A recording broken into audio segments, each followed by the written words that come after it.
I thought I'd scored the deal of a lifetime when I found that cabin rental for winter break.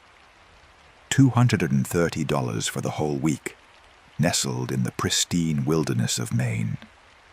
The listing displayed this charming rustic retreat surrounded by towering pine trees, and the property owner appeared remarkably relaxed about everything.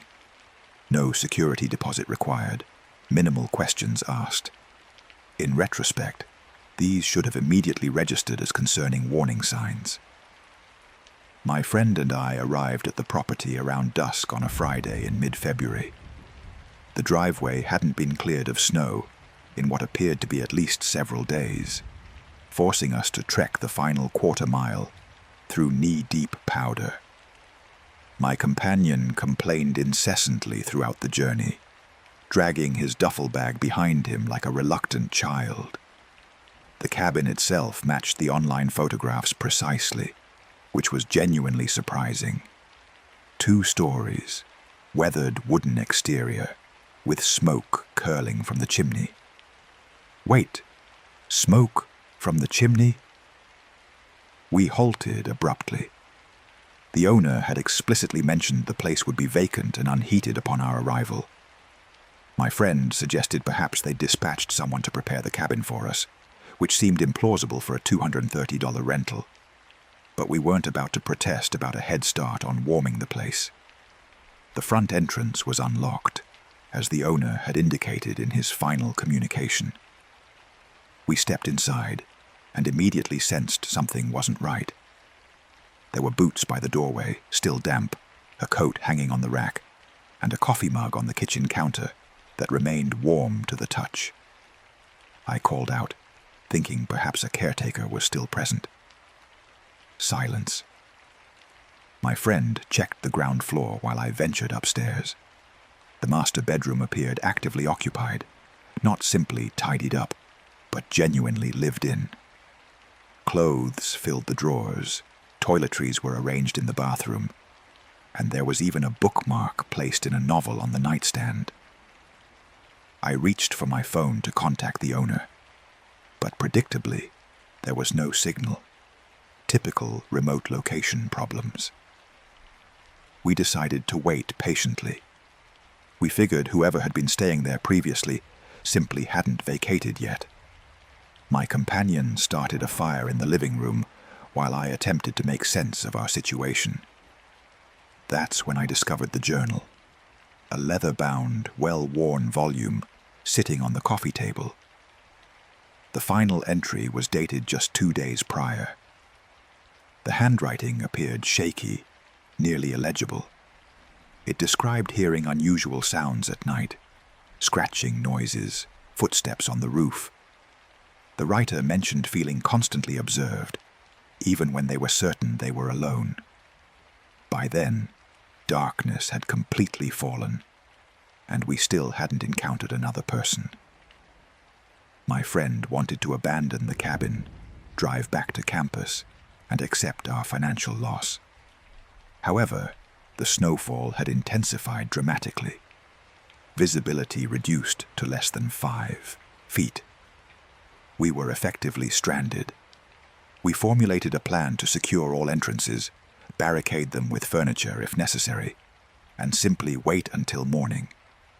The temperature continued to drop precipitously, and despite the roaring fire, we could observe our breath condensing inside the cabin. Around 11 p.m., the electricity failed. Complete darkness enveloped us except for the fireplace's glow. My friend paced anxiously, checking his phone every couple of minutes, as if signal would miraculously materialize. I attempted to maintain composure, but my hands trembled uncontrollably. That's when we first heard it. 3 deliberate knocks on the rear door. Slow, methodical, as if whoever stood outside wanted us to recognize their patience. We froze. My friend grabbed the largest kitchen knife available, while I moved toward the window, struggling to discern anything through the heavy snowfall. The knocking repeated 3 times. Same rhythm, same intensity. I pressed my face against the frigid glass, squinting into the darkness. Nothing visible, just white powder swirling in the wind and dark tree silhouettes barely perceptible through the storm. Then the knocking relocated. It shifted to the side of the house. That identical 3-knock pattern. This wasn't caused by wind or branches contacting the structure. This was intentional. Someone circling the cabin, announcing their presence at each wall. My friend gripped the knife so tightly his knuckles blanched white. We extinguished all illumination from the fireplace, throwing snow onto it until only smoldering embers remained. If someone lurked outside, we didn't want them observing us clearly through the windows. The pattern persisted for what seemed like hours, though realistically lasted approximately 20 minutes. 3 knocks on each side of the cabin, moving in a clockwise circuit repeatedly. Then it ceased. Complete silence, except for the wind howling through the forest. We sat in darkness, backs against the wall, motionless, barely breathing. Every creak of the aged wood startled us. Every gust sounded like footsteps. Neither of us slept. We simply waited for sunrise, monitoring the windows for any indication of movement. When first light finally penetrated the storm clouds, my friend rose immediately. He wanted to assess what we were facing, needed confirmation we weren't losing our sanity. I followed him outside, and that's when genuine terror seized us. Footprints covered the landscape, deep impressions in the fresh snow encircling the entire structure. But these weren't random tracks. They were methodical, purposeful loops that had been traversed repeatedly throughout the night. We traced them, counting at least 15 complete circuits around the building. However, the truly disturbing aspect was this. Every single loop originated and terminated at precisely the same location, the crawl space entrance beneath the front porch. My friend dropped to his hands and knees, directing his phone's flashlight into the darkness under the cabin. He froze completely, and when he turned back toward me, his complexion had become deathly pale. There was a sleeping bag down there, canned food, water bottles, a lantern, books, and magazines stacked neatly in one corner. Someone had been living beneath the cabin, and based on the extensive setup, they'd been there for considerable time, weeks, possibly months. We didn't even return inside for our belongings.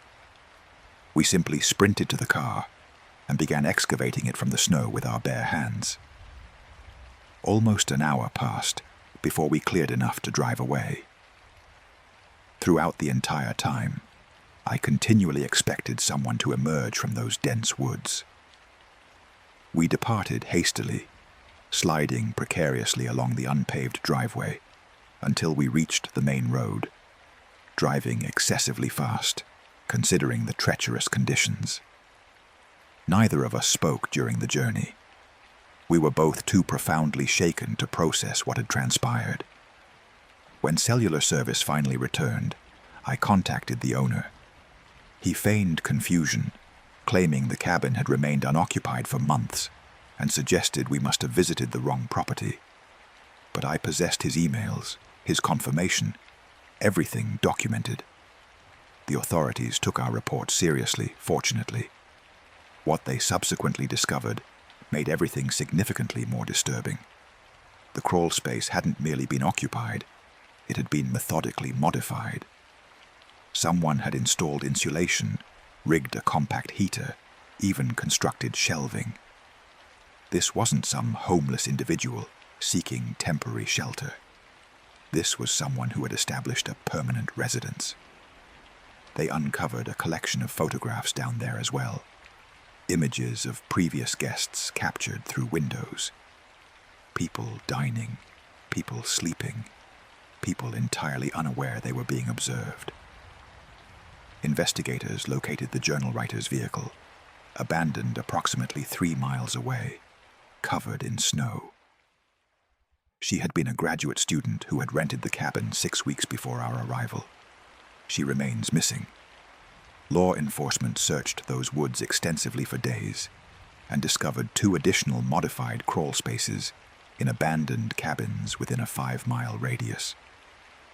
Whoever orchestrated this had established multiple locations, moving between them, monitoring visitors. The property owner maintained his innocence, but records revealed he had continued renting the cabin, despite knowing someone was squatting there. He would collect payment, provide the address, and allow whatever happened to unfold. He now faces criminal charges, but authorities never apprehended the individual inhabiting those crawl spaces. Sometimes I wonder if they're still out there, still circling some other rental in the remote wilderness, patiently waiting for the next unsuspecting guests to arrive.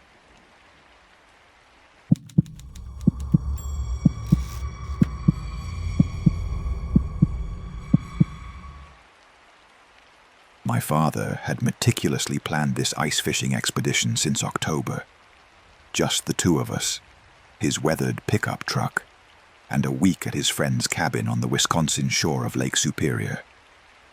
I was 18 and, if I'm being honest, would have preferred being virtually anywhere else.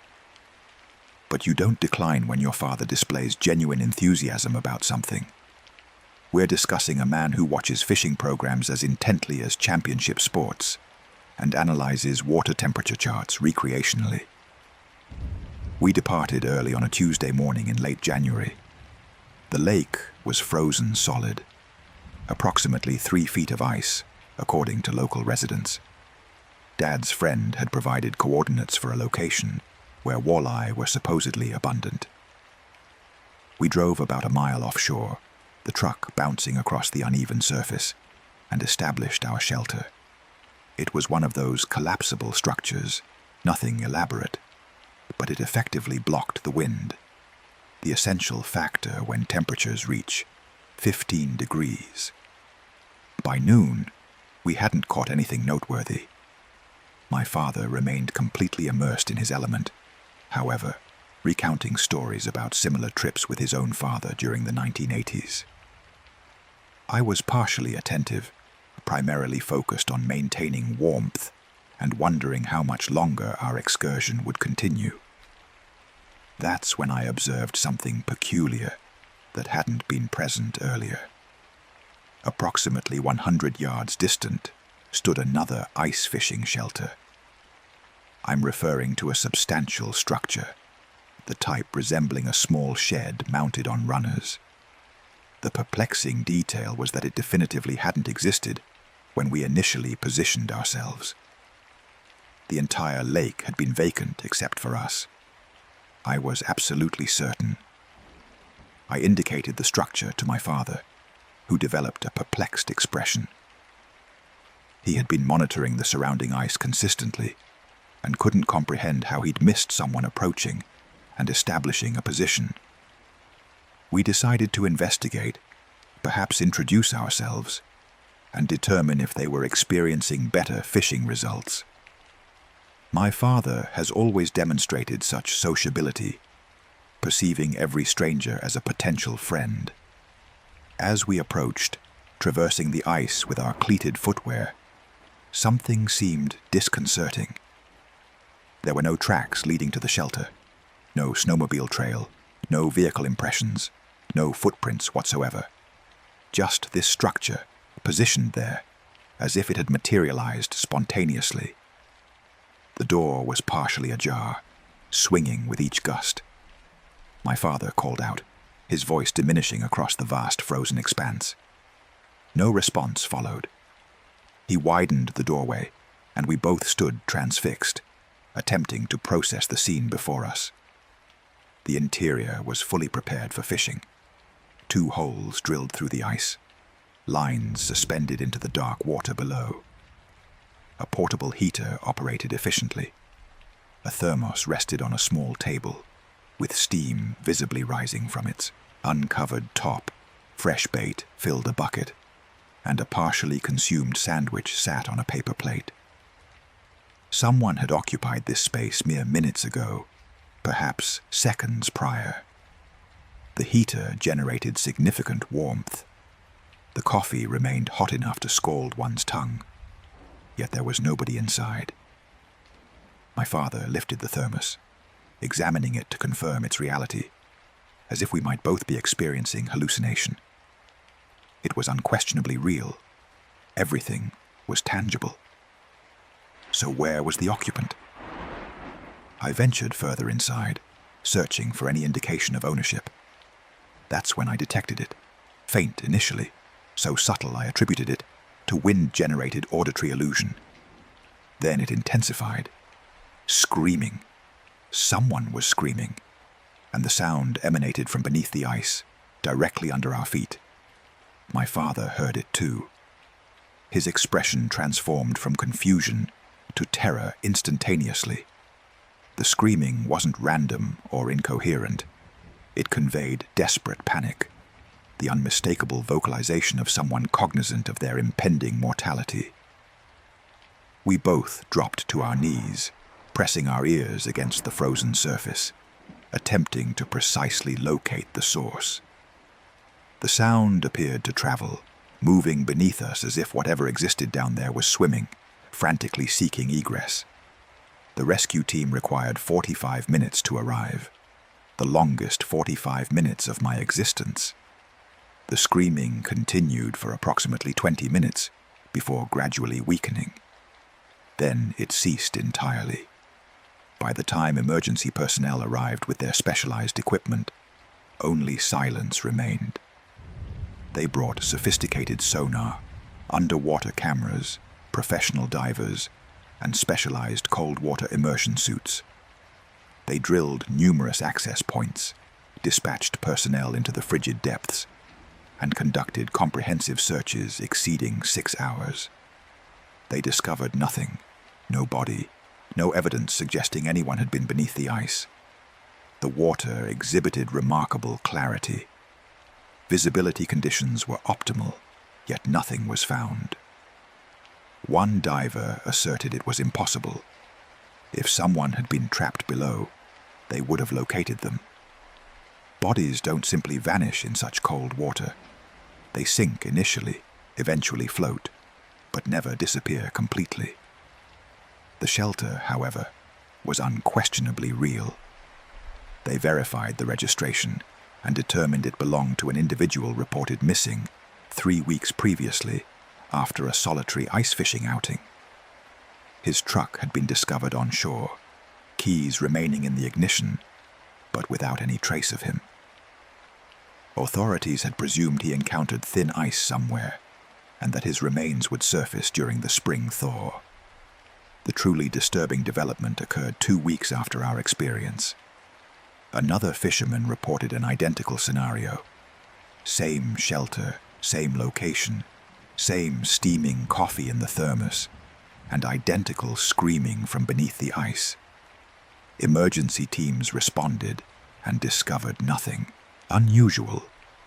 1 month later, the pattern repeated. Different witness, identical account. Each time the shelter appeared without warning, arranged as if its occupant had momentarily stepped outside. Local authorities exhausted every conceivable approach. They attempted relocating the structure, but it reappeared the following day.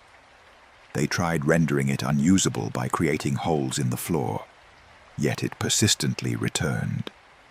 Eventually, they restricted access to that entire section of the lake, established warning notices, and advised people to maintain distance. Nevertheless, reports continued. Every few weeks throughout fishing season, someone would report the shelter and the accompanying screams. My father and I never revisited that location. He sold his entire ice fishing equipment collection that spring, declaring his retirement from the activity. Occasionally, during particularly quiet nights, I believe I can still hear that screaming, the sound of someone trapped in freezing water, desperately striking the ice barrier, pleading for assistance that will never arrive. They never recovered the missing fishermen, never determined what truly occurred there. The lake preserves its mysteries, and certain phenomena defy conventional understanding.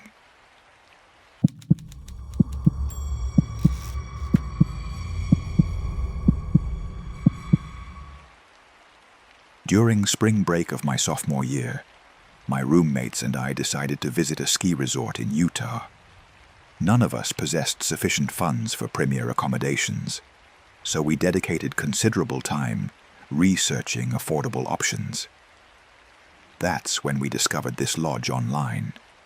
The photographs appeared reasonably attractive, reviews were predominantly favorable, and the pricing seemed almost suspiciously reasonable.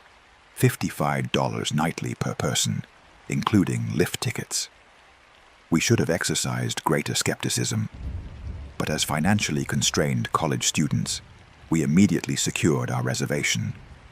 The journey proved extensive. We departed campus Thursday afternoon, the four of us compressed into my roommate's vehicle alongside our equipment. When we finally reached the lodge, it was approaching midnight, and our collective exhaustion was profound.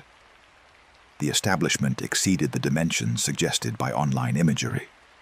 An imposing 3-story structure that evidently hadn't undergone renovation since the 1970s. Only 3 additional vehicles occupied the parking area, which seemed unusual during peak season. The proprietor greeted us at the entrance before we even knocked. A man approximately in his early 60s, wearing traditional flannel attire and displaying an unsettling smile, revealing too many teeth.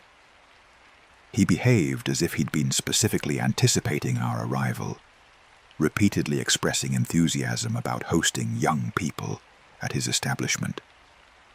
Something about his particular emphasis on young people generated discomfort, but I attributed this to fatigue. He conducted a comprehensive tour, displaying common areas and dining facilities before escorting us to our accommodations. We had reserved 2 second-floor rooms, female roommates in one, males in the other. That's when one of my companions noticed something peculiar. The doors featured standard interior locks, but additionally included heavy-duty deadbolts on their exterior, the variety designed to confine someone inside rather than prevent external entry. When questioned about this anomaly, his smile broadened further. He dismissed the concern with laughter, explaining they had previously encountered issues with guests moving between rooms surreptitiously, insisting it represented merely a security precaution. The explanation lacked coherence, but overwhelming fatigue prevented further discussion. We arranged to convene for breakfast and retired to our respective rooms. I immediately succumbed to exhaustion without unpacking. The following morning, we accessed the slopes early. The skiing quality substantially exceeded our expectations, given the modest price. We dedicated the entire day to maximizing our investment, challenging ourselves on advanced runs. When we returned to the lodge around 6 p.m., we were physically depleted and ravenous. That's when we observed environmental changes. Additional vehicles now populated the lot, perhaps 7 or 8 total. However, upon entering the lodge, we encountered profound silence. No sounds emanating from other rooms, no occupants in shared spaces, nobody utilizing dining facilities, just the owner seated in the reception area, perusing a newspaper, as if anticipating our return. That distinctive smile materialized again upon noticing our entrance. We retrieved nourishment from the kitchen and consumed our meals in private quarters, too exhausted for socialization. I fell asleep approximately 10 p.m., but awakened around 2 a.m. by an unfamiliar sound outside our door, something being slipped beneath it. I investigated and discovered a meticulously folded paper. My hands trembled while unfolding the document. The message was handwritten in frantic, desperate script. "Don't let him lock you in. Check the basement. Get out now. No signature or additional context accompanied these chilling directives. I immediately roused my roommates, displaying the message. One speculated it represented merely harassment, perhaps a prank. Another expressed sincere concern, as did I. We discreetly crossed the hallway to alert our female companions, showing them the warning. One advocated immediate departure, packing our belongings and leaving without delay.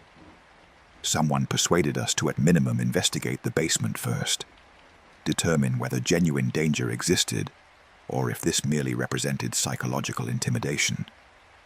The basement access was located within the kitchen, concealed behind a pantry shelf. We needed to relocate supply containers to reach it, indicating the proprietor actively discouraged access. However, the door remained unlocked, either a positive indication or potentially more sinister. We descended the staircase with maximum stealth, utilizing our phones for illumination. The odor impacted us initially, damp and musty, but additionally a chemical component resembling cleaning agents combined with something organic and decomposing. The basement's finished condition constituted our first shock. Not utility space or storage, but legitimate living quarters.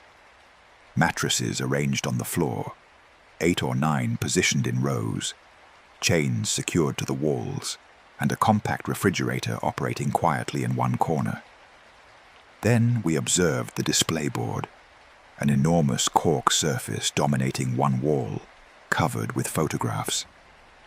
Dozens of images, all depicting young individuals approximately our age. Some resembled typical vacation photographs, people smiling at ski destinations. Others had clearly been captured without subject's awareness.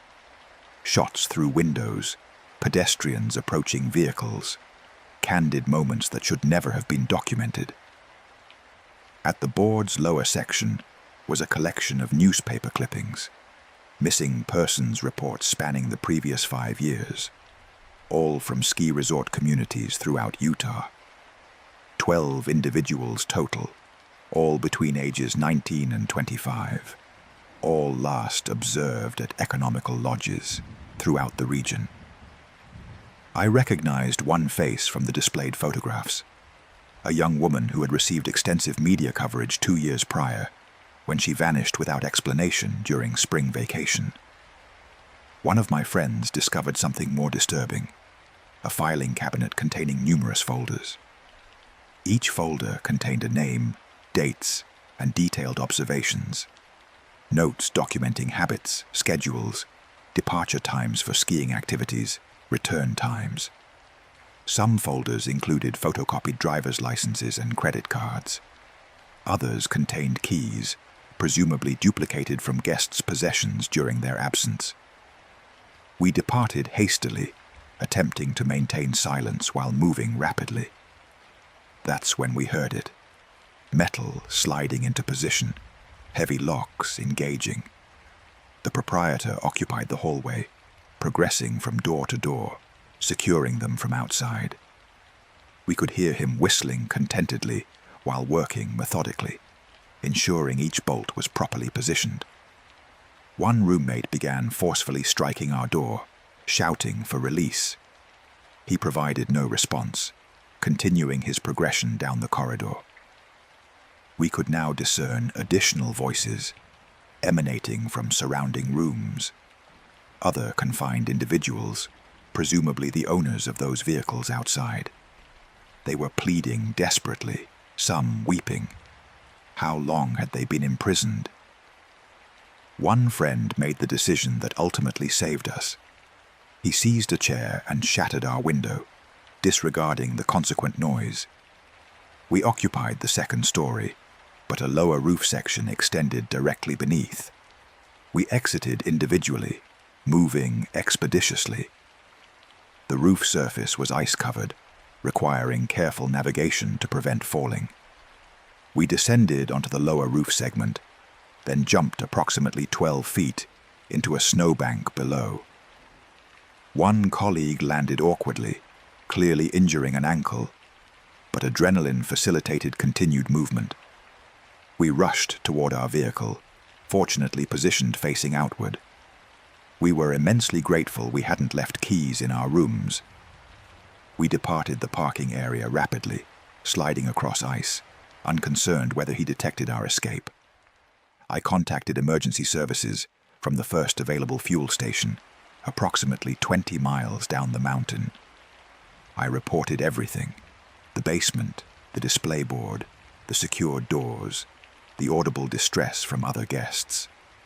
Law enforcement raided the property the following morning. They discovered the proprietor attempting to transfer people into a vehicle behind the building. 7 individuals had been confined within those rooms, some detained for over a week.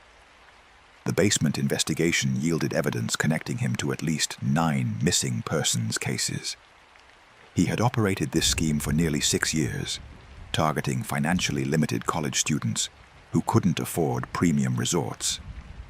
The liberated captives related horrifying accounts. He would confine them nightly, provide meals during daylight hours, inform them they couldn't depart until they worked off their debt from lodge accommodation. Some he retained for weeks, relocating them between various properties he owned throughout the state. Those who attempted escape or resistance were never seen again. Authorities continue searching the surrounding forest. Every few months, they discover additional evidence: clothing, personal effects, items belonging to individuals who disappeared years previously. The owner maintains his silence, refusing to disclose body locations or victim quantities. He simply occupies his cell, displaying that identical, unsettling smile. I still experience nightmares about that place, contemplating what might have transpired without that anonymous note. If we hadn't investigated the basement, if my friend hadn't broken that window, we would have joined those displayed on that board. Just another collection of photographs and newspaper clippings. Just another group of students who embarked on spring break and never returned home.